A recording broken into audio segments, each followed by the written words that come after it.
Amen. Amen. Prenons nos Bibles.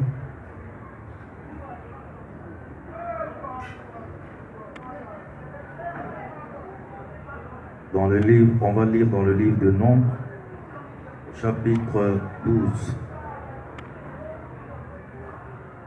Le livre de Nombres, chapitre 12.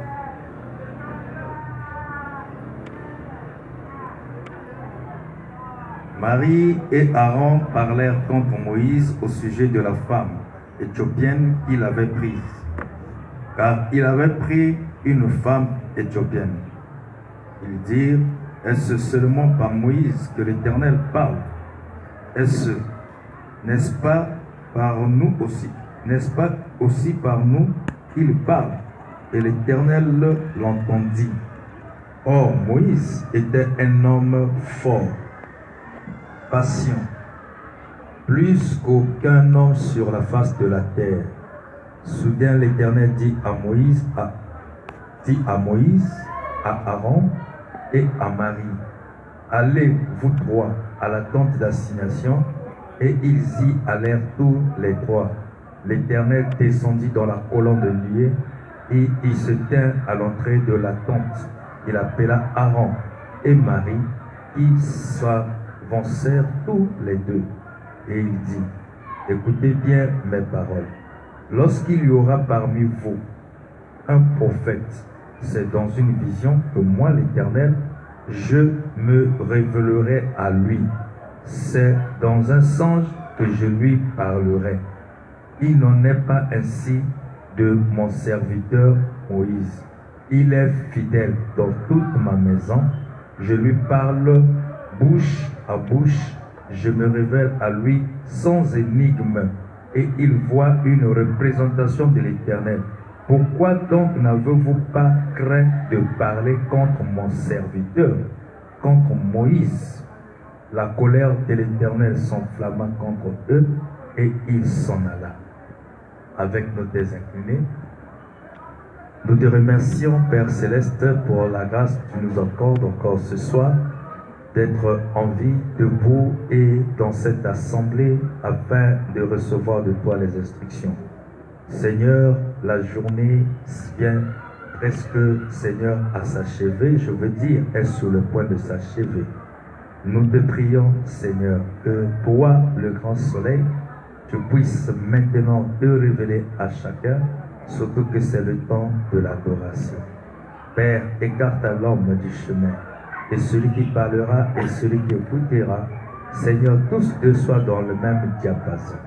Pour cela, bénis ta parole, bénis chaque cœur qui va écouter, et nous remettons ceux qui sont ici en tes mains, sans oublier ceux qui sont en route, et ceux qui n'auront pas le temps d'être ici. Souviens-toi d'eux pour les raisons que tu connais. Pour le reste, ta volonté soit faite. Dans le nom de Jésus-Christ, on va ainsi prier. Amen. Amen. Vous pouvez vous asseoir. Que le Seigneur vous bénisse. Amen. Qu'il vous comble. Amen. C'est avec un grand plaisir que ce soir je me tiens encore du haut de la chair, car en ce qui concerne la vie, ça ne dépend ni de celui qui veut, ni de celui qui court. C'est par la grâce du Seigneur. C'est pourquoi nous devons tout être prévus afin de pouvoir faire l'expiation de nos âmes. C'est pourquoi nous croyons que ce Dieu-là, il est toujours pour nous et avec nous. Et il s'exprime, sa volonté s'exprime à travers sa parole. Cette parole qui est rendue manifeste à travers les hommes, à travers ce que lui a mandaté d'avance. Parce qu'un prophète ou un homme de Dieu ne vient pas parler pour sa part, mais il parle toujours pour la part et de la part de Dieu. Et son rôle, moi je pense que c'est bon, hein, ne bougez plus rien. Son rôle, c'est de rendre Dieu manifeste pour la génération au sein de laquelle il vit. Et si vous voulez simplement comprendre la volonté de Dieu pour votre temps, il faut chercher celui que Dieu a envoyé pour votre temps. La Bible demeure un livre prophétique. La Bible n'est pas un livre de morale, non plus un livre historique, mais c'est un livre prophétique. Et la Bible nous avait déjà prédit des choses qui doivent arriver. Ce qui s'accomplit aujourd'hui, pour les fils de Dieu, ce n'est pas nouveau. Parce que Ecclésiaste dit, il n'y a rien de nouveau sous le soleil. Car ce qui a été, c'est ce qui sera. Ce qui est, c'est ce qui se fera. Donc, s'il est une chose dont on dit, voici ceci est nouveau, il dit non. Cela a existé bien avant, à des générations que nous ont précédées. Donc, il n'y a que comme une répétition. Mais faites attention. Dieu, dans sa manière de répéter des choses ou des faits, ne le fait pas selon l'œil humain. Il le fait selon son œil à lui. Et cela se fait avec variante. C'est d'où l'importance ou la pertinence d'avoir la foi. Parce que la foi n'est pas le fait que tu peux dire que je crois. C'est pas ça la foi. La foi est une révélation. Jusque-là, c'est encore un gros plan. La foi, c'est croire et agir. Tu ne peux pas dire que Dieu t'a béni, mais cependant, tu croises les bras afin de pouvoir voir la manifestation de ce Dieu. Ça, ce n'est plus la foi. La foi, c'est accepter après avoir cru et il faut agir. Si Dieu avait déjà béni la terre, mais pour que les bénédictions qui normalement se trouvent sous sol soient bénéfiques, il faut qu'il y ait un homme pour cultiver le sol afin que ce que le sol regorgeait, qui était au préalable un mystère caché, soit ensuite révélé. L'homme doit travailler. C'est pourquoi quand on dit la foi sont les œuvres, elle est morte. Ça ne veut pas dire ce que peut-être vous pensez. Après que vous ayez cru, pensant que c'est ça la foi, et vous voulez voir la manifestation. La foi sans les œuvres, c'est lorsque vous croyez que vous avez besoin de quelque chose, vous devriez déjà travailler ou vous comporter déjà comme étant possesseur de la chose. C'est pourquoi lorsque Dieu, quand il est apparu à Abraham, il dit, Abraham, à cette même époque, je te visiterai. Amen. Ta femme, au temps de la vie, aura un fils. Qu'est-ce que la foi a fait dans Abraham? Abraham n'a pas croisé les bras pour dire que Dieu ne ment jamais. Ce qu'il a dit, ça va s'accomplir. Donc, je dois attendre et voir ce qu'il a prédit, a dit, pour mon sujet soit accompli. La foi, c'est pas ça. Ça, c'est pas la foi. Ça, c'est l'incrédulité. Abraham, après avoir écouté, Abraham n'est pas resté simplement à écouter, il s'est mis en travail. Qu'est-ce qu'il a fait? Abraham a commencé à acheter la layette. La Bible ne dit pas tout, mais nous avons reçu un homme, un prophète en cet âge, qui a regardé ce qui a été et nous dit ce que la Bible n'a pas dit clairement. C'est pourquoi cela a valu à Abraham comme le père de la foi. Il s'est mis à acheter la layette. La layette n'était pas un enfant. La layette n'était pas la promesse. Mais la layette était un élément de la vision. Un élément qui devait accompagner l'accomplissement de la promesse. Amen. Si l'enfant est né, il doit s'habiller, n'est-ce pas? Amen. Abraham a catisé. Il est parti déjà acheter la chose dont l'enfant va s'en servir. C'est ça la foi. Beaucoup de gens pensent et ils confondent l'espérance avec la foi. Et vous les voyez dire que moi je crois. Si tu lui dis que non, crois que toi tu es un sauvé, tu es fils de Dieu, tu es béni, ainsi de suite. Dis, je le crois, que je suis même admis. Quand vous vérifierez, il a encore des inquiétudes. Ça veut dire qu'il ne croit pas. Comme je vois beaucoup de chrétiens qui disent que il se met à crier à tue-tête. La preuve en est qu'il n'a pas la foi, il a peur. C'est lorsqu'il se met à crier à tue-tête Bokokokangate. Ça prouve qu'il a peur. Parce que même les paroles est une vibration. Les paroles sont une vibration. C'est pourquoi un chien peut capter l'état d'esprit d'un passant. Il peut savoir que celui-ci a peur. Et il fera quoi? Il va le poursuivre. Amen. Et il peut aussi saisir par vibration que celui-ci n'a pas peur. Amen. Et à cause de cela, il peut pour lui s'endormir. Qui peut dire Amen? Amen. Alléluia. Amen. Donc, c'est ça.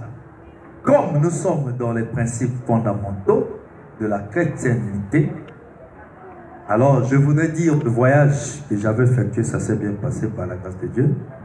Et le dimanche, j'avais prêché dans la pierre blanche de Tabernacle, vers le quartier Tister, et c'était très merveilleux.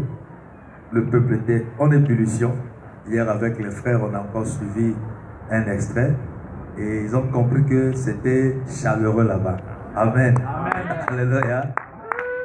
Alors, moi aussi, on m'a dit derrière ici, vous avez écouté des beaux sermons. Vous savez qu'il faut s'habituer déjà à des choses comme ça, des initiatives. Mon pasteur nous disait toujours que lorsque vous me sous-estimez ici, les jours de la réunion, vous ne venez pas. Je ne suis pas seulement votre pasteur, je suis le pasteur de tout le monde. Viendra un temps, Dieu pourra me prendre et m'amener ailleurs. Et la finalité, nous avons vécu ça. Et heureusement, on avait été déjà formés. C'est pourquoi certaines circonstances arrivent dans notre vie simplement pour nous préparer aux grands événements. Et lorsque ces événements arriveront, nous serons en mesure de surmonter cela parce que nous avions été déjà préparés. Amen. Amen. Donc, nous avons lu dans le livre des Nombres, parlant de Moïse, qui est un homme de Dieu, que toute l'Égypte craignait. Mais cependant, ceux qui vivaient avec Moïse, il n'y avait que eux qui n'avaient pas peur de Moïse, non plus crainte.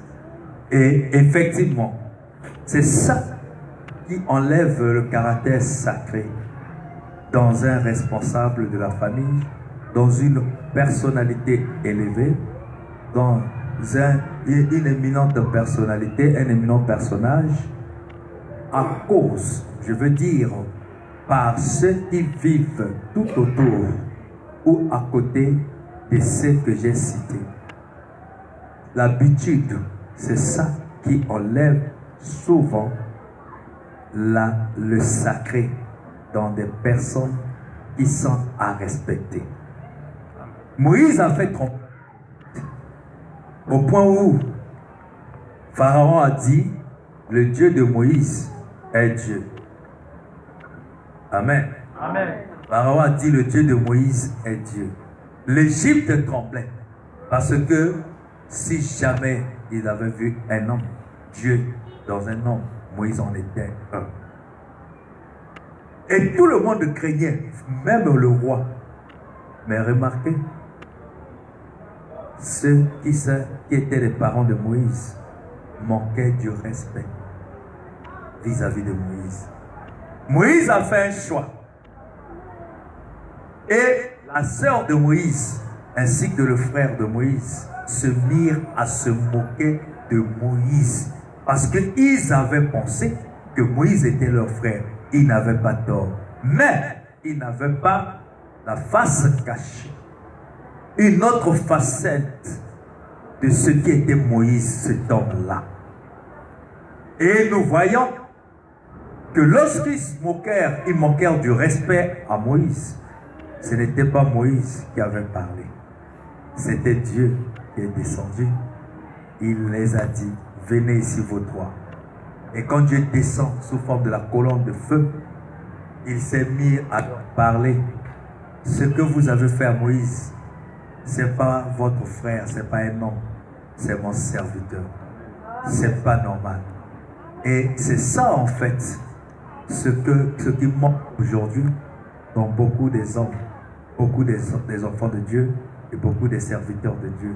On commence à prononcer des paroles malveillantes les uns vis-à-vis des autres, sans pourtant tenir compte de ce que réellement ces derniers cachent. Parce que Dieu n'est plus au ciel. Le ciel est en vous. Le ciel est en chacun de nous. Parce que ça, ce n'est pas le ciel. Le ciel, c'est une dimension dans laquelle Dieu habite. Et il habite à travers sa parole. Cette parole n'est autre que Dieu lui-même. Parce que la parole est une pensée exprimée. Dieu était descendu pour réprimander Aaron et sa sœur Myriam. Ça nous enseigne beaucoup de choses. Aaron et Myriam avaient oublié les principes. Lorsque vous avez en votre présence un enfant de votre maison en qui vous voyez Dieu l'utiliser, faites attention, il n'est plus votre. Amen. Un jour, Branham, le prophète du XXe siècle, celui qui nous a été envoyé avant que le jour du Seigneur n'arrive, il sortait avec les amis, mais comme son habillement était anachronique, contraire à la saison. Il faisait chaud, il est parti porter ce qu'on appelle par parka. Non, il y a un nom là. Un manteau. Il a porté un manteau, alors que c'est un habit qu'on porte pendant l'hiver. On n'amenait pas dans la mode. Mais ça a indigné son fils. Pendant qu'il sortait pour aller peut-être se réjouir avec les amis, une excursion, alors Billy Paul se mit à se moquer de son père. Alors, Bonhomme continuait pour aller, il suivait son chemin. Quelque chose en lui s'est levé et il a rebroussé chemin. Il dit aux autres, vous pouvez partir. Moi, je rebrousse le chemin. Et il est parti s'asseoir dans son bureau. Et quelques temps plus tard, Billy Paul venait pour rencontrer son père. Et lorsqu'il frappa à la porte, Branham depuis l'intérieur, alors que le mur et les portes ne laissaient aucunement entreapercevoir l'homme qui est à l'extérieur. Mais Branham a dit, oui, Billy, tu peux entrer. Du coup, ça fait frémir Billy Paul, son premier fils. Il dit, ah, si papa commence à me voir à travers le mur, comme il sait comment le surnaturel travaille dans son père, il dit, ah, c'est que le type là est déjà dans une autre dimension. Et il entre, il s'assoit. Il commence à causer. Son père lui a dit, non, Billy, tu sais, toi, tu ne peux pas me faire mal. Moi, étant ton père, tu ne peux pas me blesser. Parce que lorsque ta maman était morte, tu étais encore enfant. C'est moi qui t'ai élevé. J'ai supporté tout ce que tu pouvais faire. Donc moi, j'ai été pour toi un père, en même temps une mère. Donc, tu ne peux pas me faire mal. Mais, lorsque tu faisais ainsi, te moquais de la manière dont j'étais habillé, il y avait quelqu'un à l'intérieur de moi qui n'était pas d'accord. Si j'avais insisté, lui devait te frapper. Amen. Il peut dire Amen. Amen. Alors du coup, Billy Paul s'est humilié.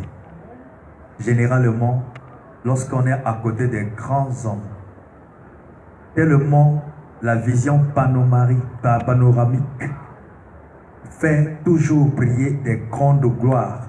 Mais lorsque vous êtes carrément dans le décor de la vision, la chose que vous regardez avec beaucoup d'acuité et de considération, avec une vision grandiose, dès que cette chose vous approche, elle sera tellement humble, si vous ne faites pas attention, vous allez blasphémer et manquer du respect. Qui peut dire Amen? Amen. C'est la gloire le plus souvent qui aveugle les hommes. Un fils nous est né, un enfant nous est donné. On l'appellera Dieu puissant comme Père éternel. Mais quand Jésus vient, tellement qu'il était parmi les siens, les pères, alors beaucoup n'ont pas eu de la considération pour lui. Même le président de la République, notre président, quand vous le voyez à distance, oh, ça c'est un grand homme. Effectivement, c'est l'impression que nous avons qui n'est pas en fait fallacieux. Mais quand vous entrez dans sa présence, vous allez découvrir qu'il rit. Vous allez découvrir que réellement, il est aussi... Il peut aussi s'asseoir même le sol. Il peut, comme un jour, j'ai amené un serviteur de Dieu, c'est un général. Alors, tellement que c'est un général influent, très craint, nous sommes entrés. Alors, on nous a fait asseoir, et quand il a fini à table, et il est venu, il a pris la chaise, il vient s'asseoir carrément face à face avec moi. Et après, moi, j'ai dit non, mais j'ai amené quelqu'un, j'aimerais que vous causez avec lui. Ils sont retirés.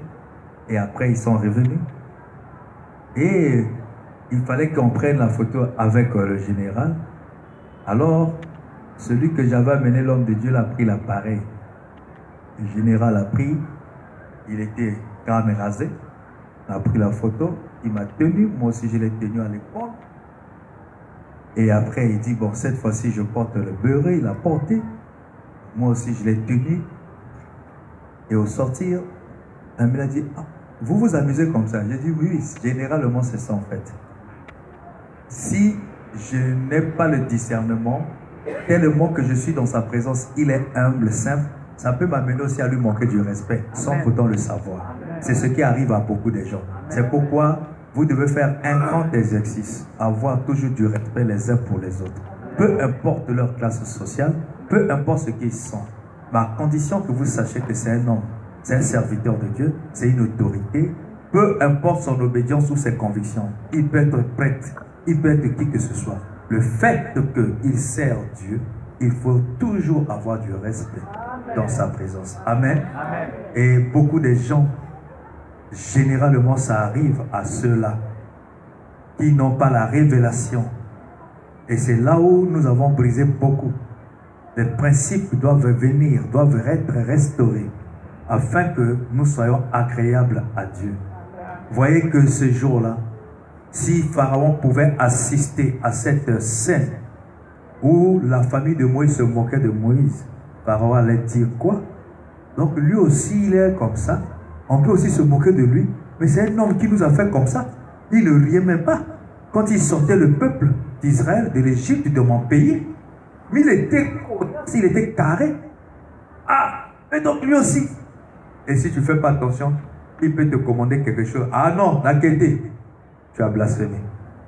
C'est pourquoi nous devons, dans cet enseignement, nous devons réellement être restaurés, rétablis. Simplement pourquoi? Parce que les choses que nous négligeons hier, nous ne devons pas plus les négliger. Nous devons plutôt avoir la crainte. Quand on dit la crainte de l'Éternel, l'Éternel, vous ne pouvez pas le voir. Si vous cherchez à le voir, vous allez mourir. C'est pourquoi le peuple d'Israël pensait que Moïse se faisait le Mathieu vu. Mais, tellement que Moïse en avait marre, il est parti voir Dieu. Seigneur, le peuple veut te voir.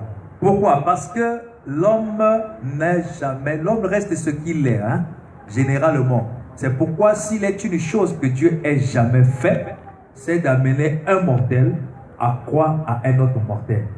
C'est-à-dire, vous trouverez des gens.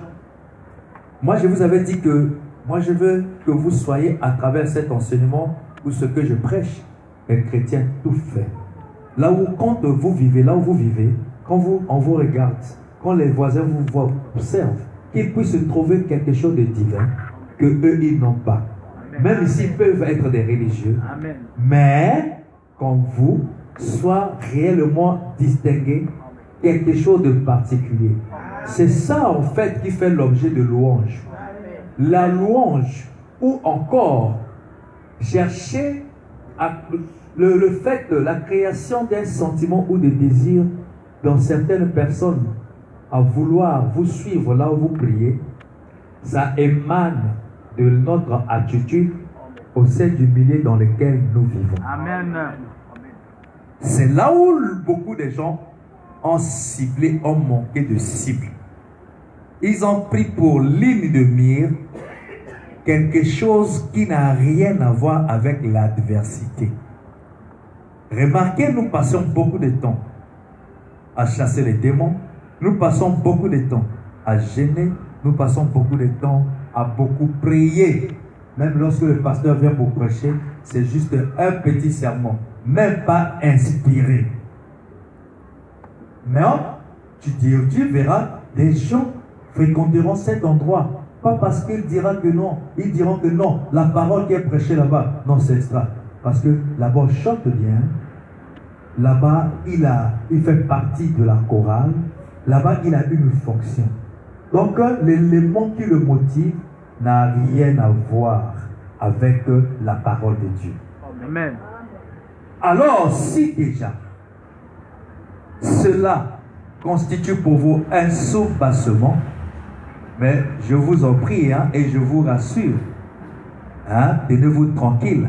Lorsque le vent va souffler, ce soubassement n'étant pas effectivement solide, alors vous finirez par être emporté.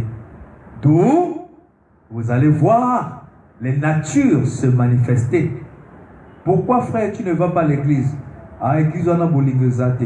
Quand tu vérifies, parce qu'on lui a ravi le beefsteak de la bouche. La fonction qu'il occupait autrefois n'y est plus. Mais pourquoi est-ce que, sœur, tu ne vas plus à l'église? Église où on a son ok. Ah, kuna songi songi. C'est comme si le bâtiment est songi songi. Tu as eu un problème avec aussi un frère, un condisciple qui vient chercher le salut comme toi. Mais qu'est-ce qui fait que le mauvais comportement de ce condisciple puisse t'affecter? Ça prouve que toi, tu étais déjà un arbre penché. Amen. Tu cherchais seulement celui qui viendra pour te pousser. Amen. Et quand tu vas tomber, on va dire que c'est un tel qui m'a fait tomber. Mais non, toi-même, tu étais déjà tombé. Amen. Qui peut dire Amen? Judas avait déjà vendu Jésus avec 30 pièces. Mais Jésus continuait à prêcher. continuer à guérir les gens. Mais Judas attendait l'occasion pour qu'on puisse saisir. Mais sinon, l'argent, il avait déjà reçu. Alléluia! Amen. C'est pourquoi ne créons jamais des prédispositions favorables à un ennemi ou à l'adversaire. Je suis très contre. Et c'est ça, le combat là, je l'ai déjà vécu. Ça, je peux me frapper la poitrine. Vous ne me verrez jamais avec la main à la joue. Si vous déchirez mon cœur, vous cassez la cabosse et vous allez voir dans peut-être le cerveau et vous allez disséquer les deux hémisphères cérébraux.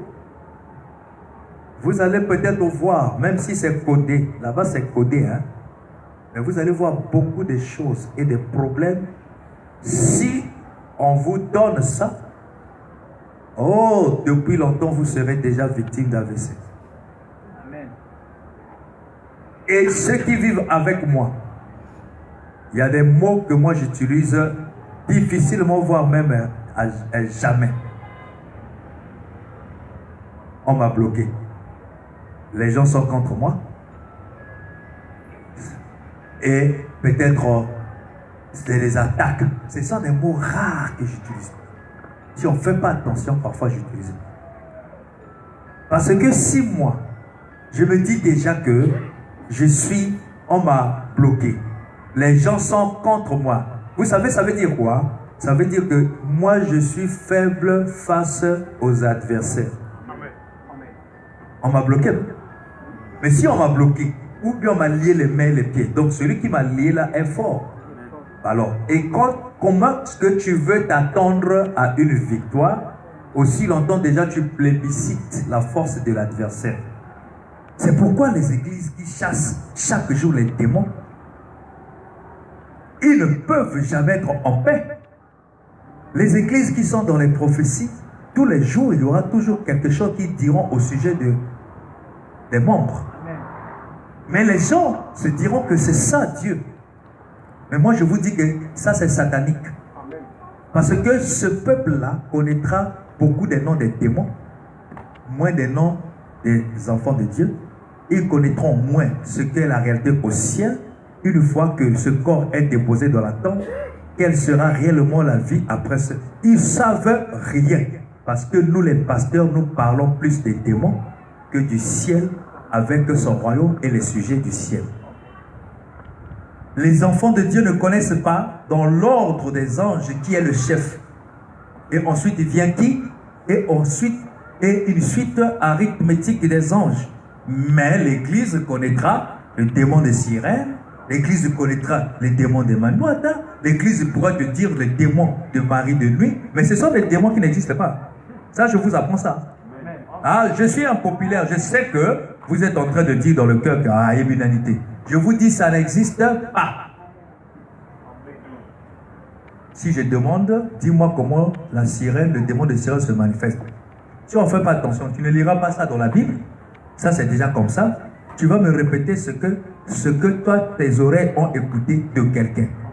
Et toi, tu viens me faire avaler ça. Je n'avale pas. Mais je connais le démon de prostitution, je connais le démon de vol. Mais le sirène, je ne sais pas comment ça se passe. Démon de femme de nuit ou homme de nuit, mari de nuit. Ce n'est pas un démon. Qui vous a dit? Tu n'as jamais rêvé que tu as ramassé l'argent. En même temps, l'argent là, c'est le démon de qui? C'est Dieu. Hein? N'avez-vous jamais rêvé que quelqu'un vous poursuit, vous volez? Moi, j'ai déjà rêvé ça. Et j'ai volé, j'ai traversé même l'océan. Et dans ce rêve-là, quand vous volez comme ça, vous êtes dans la joie parce que tu t'es échappé d'entre les mains des adversaires. Quand tu ramasses l'argent, tu ne veux même pas que le rêve-là se coupe. Hein? Tu peux dire amen. Bon, quand toi tu rêves une femme, tu es parti avec une femme, tu dis que c'est un démon. Et parfois, ce n'est pas toi. C'est nous les pasteurs qui vous avez dit ça. Que non, c'est un démon, mari de nuit. On vous a dit que non, on rêve seulement la femme la nuit. Tu ne peux pas rêver la journée et puis tu te réveilles comme ça là, il y a eu pollution. Hein? Quelqu'un la journée n'a jamais rêvé un mari, ou bien peut-être il est parti, il était en train de faire les histoires avec une femme, mais dans le rêve, mais c'est la journée. Mais vous allez appeler ça mari de jour. Voyez, vous donnez les démons, les noms, vous créez les démons vous-même, mais cependant, dans le monde même des démons, ils savent que non, ça ne nous appartient pas.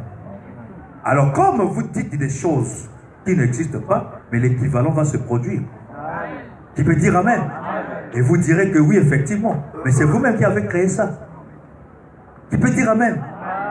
Mais je vous apprends que généralement les songes ou les rêves ne sont que la conséquence des préoccupations de notre esprit. J'ai dit bien généralement.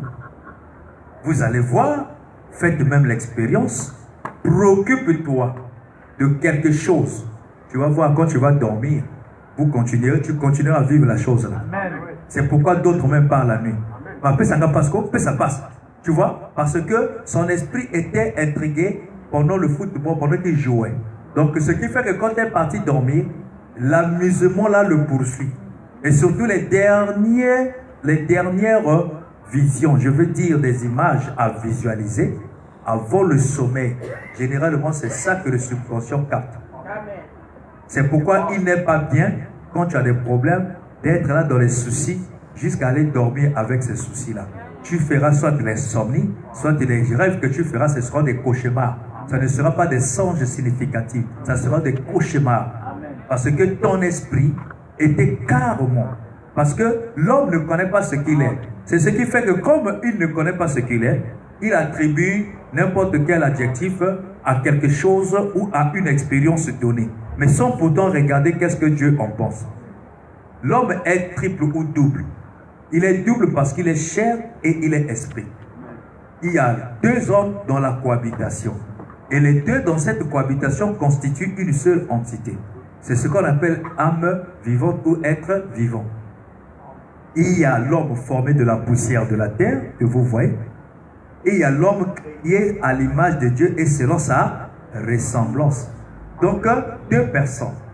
Un, Genèse 1, verset 26, 27. L'autre, Genèse 2. Genèse 1, celui-là est créé à l'image de Dieu. Mais dans Genèse 2, Dieu forma l'homme de la poussière de la terre. Donc, ce sont deux hommes, deux entités qui constituent une seule personne, un seul être. Alors, ne vous en faites pas. Chacune de ces entités a sa manière de s'exprimer, a ses désirs. Vous comprenez? Et les désirs de ces deux entités souvent sont contraires. Puisque celui qui est formé de la poussière ne peut pas avoir les mêmes désirs que celui qui est créé à l'image de Dieu. Parce que Dieu est esprit, son image est esprit. C'est ça, lorsque Dieu eut formé l'homme de la poussière de la terre, alors il souffla dans ses narines. Ça veut tout simplement dire, il prit l'homme qui a été créé à son image, il le plaça dans l'homme formé. Et il devint une âme vivante. C'est l'homme qui marche. Avant que vous ne veniez ici, vous allez voir que depuis chez vous, vous avez vu déjà l'église, vous avez vu qu'à telle heure je dois partir, vous allez soit payer le billet, et quand vous arrivez, vous voyez même l'arrêt où vous allez descendre, et vous voyez la rue que vous allez intégrer ou accéder, et pour venir à l'église. C'est ce qui a fait que quand le temps là arriva, l'homme physique qui est formé de la poussière fait maintenant la volonté de l'homme qui est à l'intérieur, qui a conçu le projet. C'est ça, au commencement, était la parole. C'est-à-dire le verbe, c'est-à-dire le physique. Mais dans la parole, il y avait l'intention, c'est-à-dire l'esprit. Les deux sont dans la cohabitation. Donnez-moi à boire. Voyez-vous, c'est une parole. Mais dans cette parole, il y a une intention. Parce que, c'est aussi la parole. Mais vous ne saurez jamais exécuter cela. Mais je dis, donnez-moi le micro, vous allez voir. Même si je n'ai pas cité le nom de quelqu'un, il y aura quelqu'un qui va se lever. Cette parole dans son cœur va l'amener à s'exécuter. Et du coup, l'homme formé de la poussière va se lever afin de pouvoir aller prendre le micro. Parce que l'homme qui est créé à l'image de Dieu ne peut pas tenir les choses physiques. Lui, il vit dans l'esprit. Alléluia. Et chacune de ces entités a une dimension ou un champ d'action. C'est pourquoi lorsque vous ne comprenez pas ça, tout le temps que vous passerez à l'église, vous serez toujours le même, comme si quelqu'un ne croit pas. Vous serez toujours le même homme plaintif. Mais alors que il y a une possibilité, ce que vous voyez ou vous vivez, ce n'est qu'en fait une entité parmi tant d'autres qui est en train de s'exprimer. Mais lorsque tu penses que ce n'est pas ça, il faut faire intervenir une autre loi. Il y a une raison que Dieu a voulu que l'homme soit dans ce corps. Il y a aussi une raison que l'être à l'intérieur soit esprit. Chacune de ces entités a un rôle et un objectif à atteindre et un rôle à jouer. C'est pourquoi la parole que nous prêchons n'a jamais été en faveur à ce corps. Vous allez voir, la parole vient toujours contredire ce que nous voulons. Nous voulions l'alcool, la parole va te condamner ça. Le manque de respect, la parole va condamner. La mauvaise vie, le vol, la parole va condamner ça.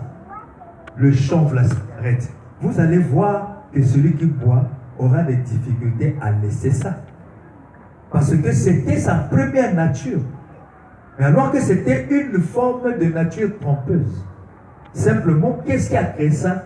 L'environnement au sein duquel celui-ci est venu vivre. Et quand la parole vient maintenant, le rôle de la parole vient pour te montrer réellement la vraie vie. Et pour montrer la vraie vie, qu'est-ce que la parole fait? La parole vient contredire ce que tu appelles le con. Ok? La parole dit que c'est mauvais. Il y a quoi? Il y a la guerre qui se déclenche. La Russie et l'Ukraine. Je veux dire la Palestine et l'Israël. La guerre qui a toujours été de longue date en Orient. Et c'est la guerre des volontés. Une pensée veut que tu prennes toujours l'alcool parce que tu avais aimé ça. Mais une autre voix vient pour te dire que non, l'alcool n'est pas bon. Mais comme c'était déjà une vie, ça développait dans le corps les hormones de dépendance. Ces hormones-là aussi sont des horloges. Lorsque cette heure-là arrive, où tu avais l'habitude de prendre cette affaire-là, tu vas voir que malgré que déjà tu as laissé, tu commences à quitter ce monde, tu verras qu'à ces heures-là, si c'est 3 heures où tu avais l'habitude de prendre la cigarette, tu iras frapper la maison de quelqu'un. On peut te dire que mais tu es un volé, dis non, je suis venu seulement. Tu cherches quoi? Non, la cigarette. Même celui qui va se dire, mais finalement, qu'est-ce qui se passe? Parce que lorsque vous vous habituez, votre corps a un certain sens ou bien exercice, ce corps-là maintenant va prendre ce que toi tu lui as donné. Hier, c'était peut-être une torture, mais le fait que vous avez fait ça pendant, alors ça a quitté le pavé extérieur, c'est entré dans le lieu saint. Et comme c'est entré dans le lieu saint, l'organisme maintenant dit que non, moi, pour bien vivre, il faut ça. Ok? Parce que l'organisme aurait développé. La première fois, c'était la toxine. Tu as bu, c'est la nicotine. L'organisme a rien. Tu as toussé à cause de la fumée de la cigarette. C'est la réaction de l'homme de l'intérieur. Dit que je ne suis pas habitué. Mais comme tu as forcé, automatiquement, les hormones étant créées, alors l'organisme maintenant synchronise avec celui qui hier était pour lui un agresseur, mais ils deviennent maintenant, ils cohabitent dans une coexistence pacifique. Mais cependant, l'un détruira l'autre. Parce que la nicotine finira par détruire les organes. Parce qu'elle a détruit le goudron.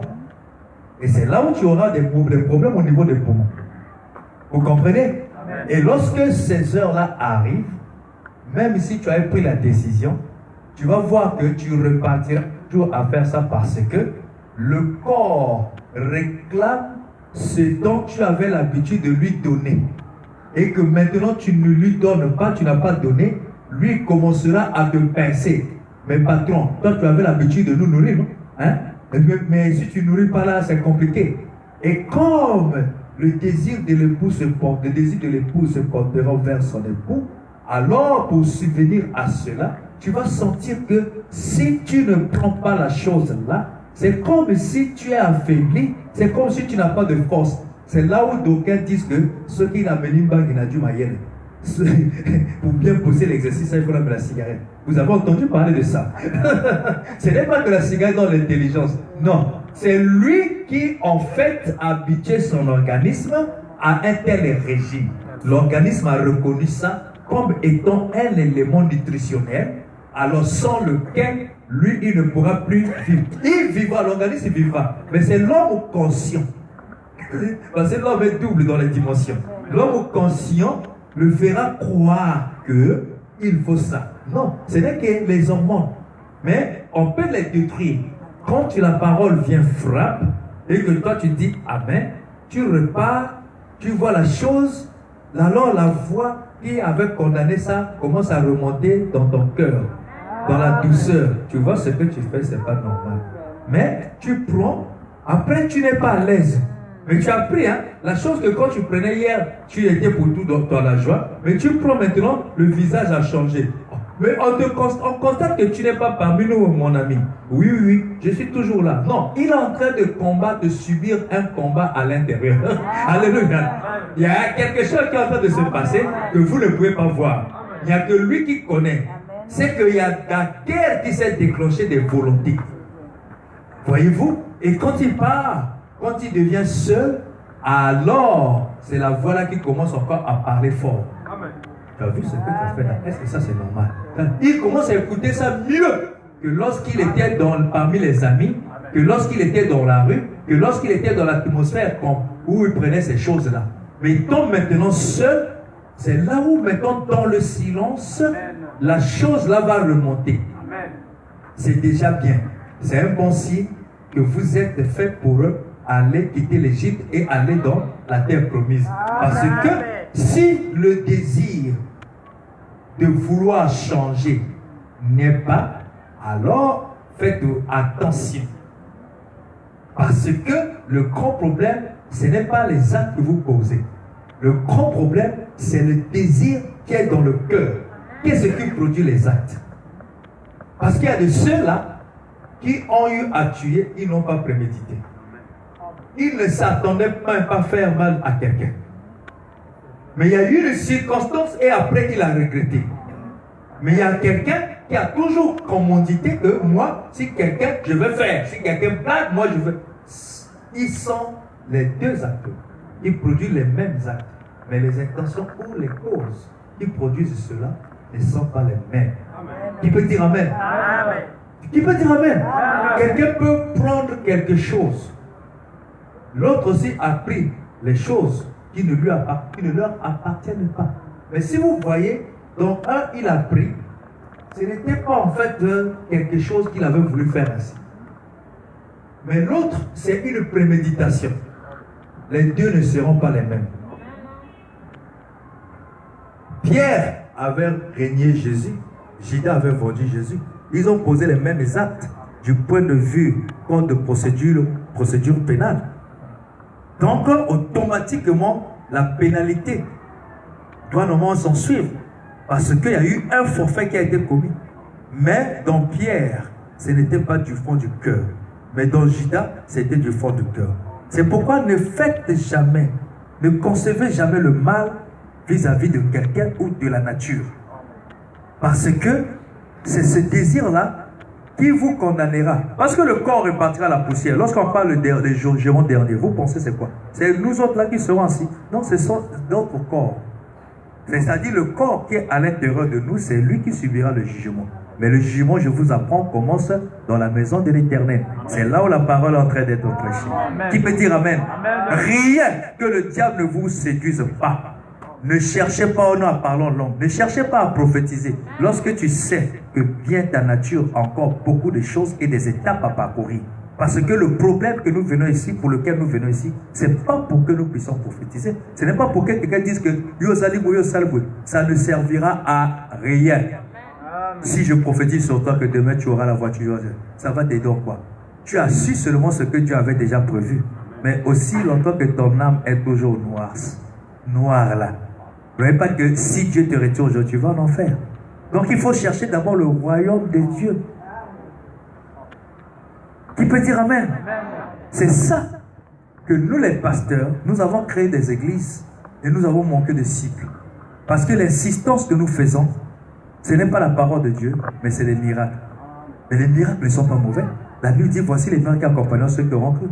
Mais si aujourd'hui, là, moi, je prie pour les gens sont guéris, ça va t'aider en quoi? Ça te donnera la foi lorsque tu es malade, tu réveilles le pasteur prie pour toi. Mais ça ne va pas changer ton âme.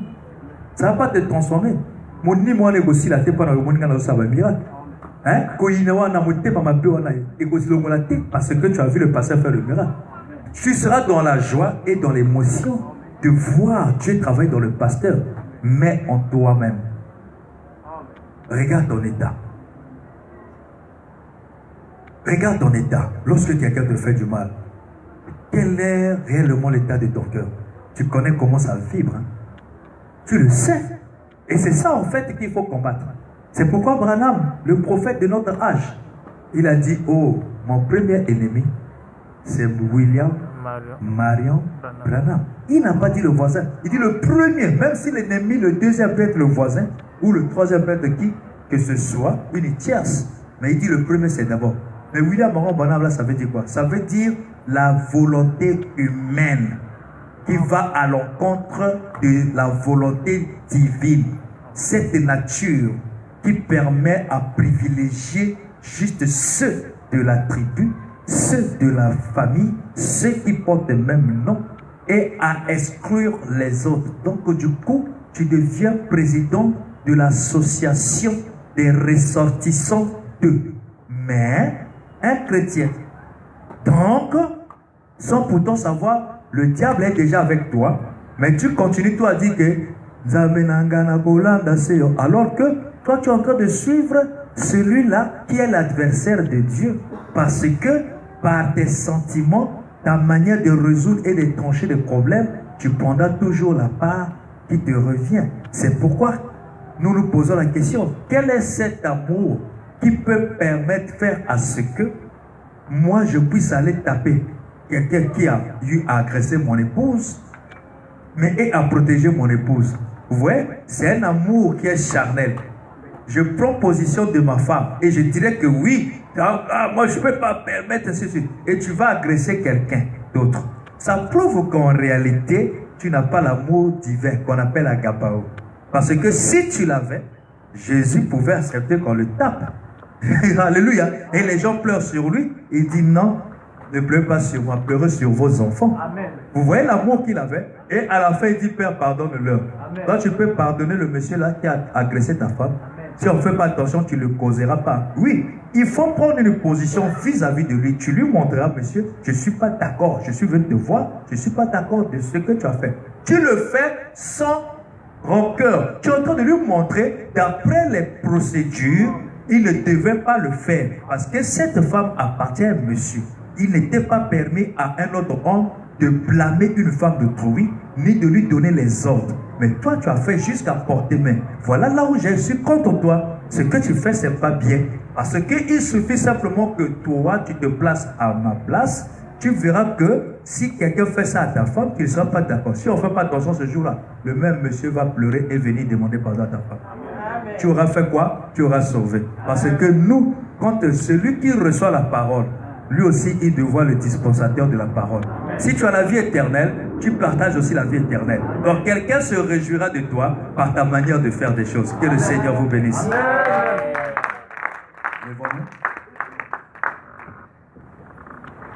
Aujourd'hui, c'était juste comme le conseil. Amen. Amen. C'est Dieu dans sa manière de faire. Amen. Et il a sa volonté, nous ne pouvons pas aller à l'encontre. Mais nous savons les cœurs qui sont prédestinés et prédisposés. Ils savent qu'ils ont reçu quelque chose de grand. Amen. Moi, j'ai reçu quelque chose de grand. Alléluia. Amen. Dans la simplicité, Dieu sait exprimer. C'est pourquoi je vous ai dit, à l'issue de cet enseignement, nous ne serons plus le même. Sauf si tu veux rester pour toi en Égypte. Mais je suis en route vers Canaan. Si tu ne viens pas, ne me retiens pas. Mais si tu viens, donne-moi la main. Tous nous marcherons. Avec les faiblesses, nous allons marcher. Tu tombes, te relèves. Tu tombes, tu te relèves. Nous marcherons. Parce que vers quelque part, il y a Canaan qui nous attend. Il peut dire Amen. C'est pourquoi sacrifions tous nos privilèges. Là où tu sais que ce que je manifeste sous forme sentimentale n'est pas de Dieu. Mais pourquoi protéger l'ennemi? Dès lors que toi tu sais bien que toi tu ne supportes pas ceci, tu ne supportes pas cela. Mais commence maintenant à exposer cette nature. Quand tu viens à l'église, tu viens à l'autel, tu fais la prière, Seigneur, voici ma nature, je ne veux pas voir ça, parce que ce n'est pas digne. C'est ça qui fera ce que l'ennemi utilisera toujours ça. Quand Judas avait caché, je voulais dire Pierre, quand il avait cru, il est venu, étant croyant, avec le pasteur Jésus. Mais il avait gardé quoi? Le canif. Amen. Et il a gardé, peut-être lui pouvait dire que non, Eva nananiana. Mais le diable, au moment opportun, a fait quoi? A utilisé ça. Quand Pierre a regardé, oh non, au fait, moi j'avais un petit singaloquette ici là. On m'avait dit que si je tape le coup de tête là, la personne va ramasser même les feuilles. Alléluia. Amen. Pierre a fait quoi? A fait usage. Mais c'est le diable qui est parti utiliser la chose que Pierre cachait. Amen. Quand tu viens à l'église, ne cache plus ta vie. Amen. Pasteur, je suis venu te voir. Quand tu me vois là, moi j'avais pris tel médicament, tel fétiche, pour telle raison, tel but. Mais j'ai compris que ça m'amène des ennuis. Parce que ce sont des ennemis de Dieu. C'est ça que le diable utilisera à chaque instant. Vous allez voir ce que le diable vous avait donné. Est-ce que ça vous enrichit? Alors que le plus grand miracle ou fétiche, ce serait le bonheur que le diable on pourrait vous donner. Mais regardez ce que vous avez. Tout ce que vous avez là, ça va vous amener où? Nous sommes dans une dispensation ou dans un siècle où les muscles ne payent plus bien. C'est maintenant la tête, l'intelligentsia. C'est ça en fait qui paye bien. Si tu dis que oh, moi je suis venu chercher le boulot, tu leur dis fais la demande. Je viens auprès de votre haute bienveillance solliciter un emploi au sein de votre entreprise dont vous êtes le responsable. En effet, je joins à ma demande d'être titulaire de tel diplôme et je soulève les fers. Donc moi, on peut me mettre même 2 véhicules, je soulève ça.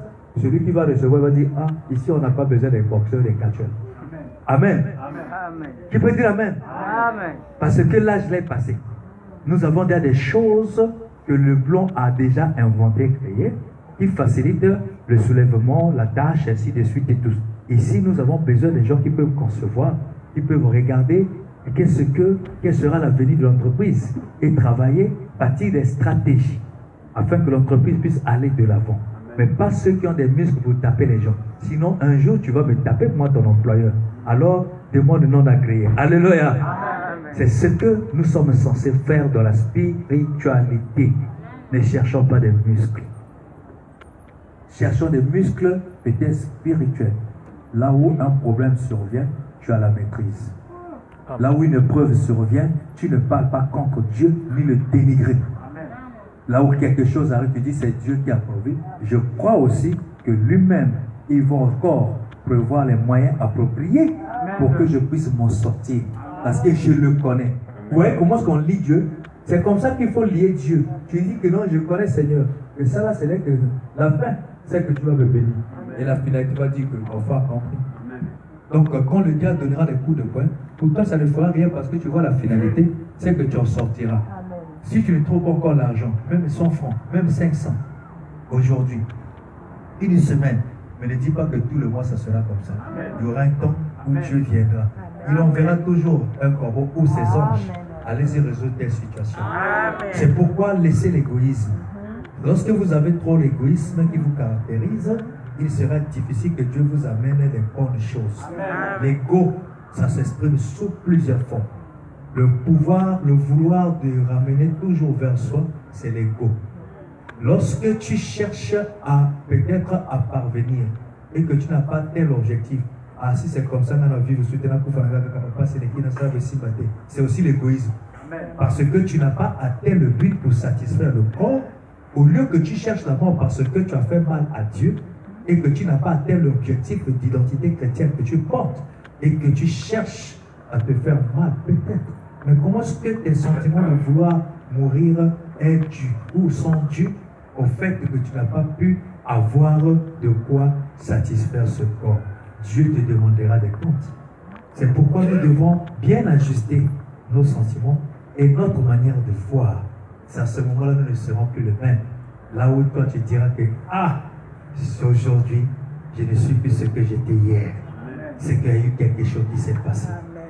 Avec nos têtes inclinées, il t'a plu, Père Céleste, ce soir, par la grâce de Dieu, que nous puissions encore une fois glaner dans le champ de Boaz, à travers, Seigneur, ta parole, tes conseils. En réalité, ce n'est pas moi. J'ai été seulement un instrument que tu as utilisé pour ta gloire, Seigneur. Maintenant que Père, la parole a été déposée dans les cœurs sous forme de semences, elles ont besoin d'être arrosées. Arrose cela, Seigneur, par les pensées, les bonnes pensées, la méditation, la lecture, la prière, la vie de consécration, afin que, Seigneur, ces semences puissent produire aussi des fruits. Que nous ne soyons pas des auditeurs oublieux. En nous conséquent, pardonne-nous ce que nous avons eu à faire et notre attitude néfaste vis-à-vis de ta parole. Bénis les dîmes et les offrandes, nous sommes arrivés à la fin, pas avec chacun. Accorde-nous ta grâce dans le parfait précieux de ton Fils Jésus-Christ. Nous t'avons ainsi prié. Amen. Amen. Vous asseoir.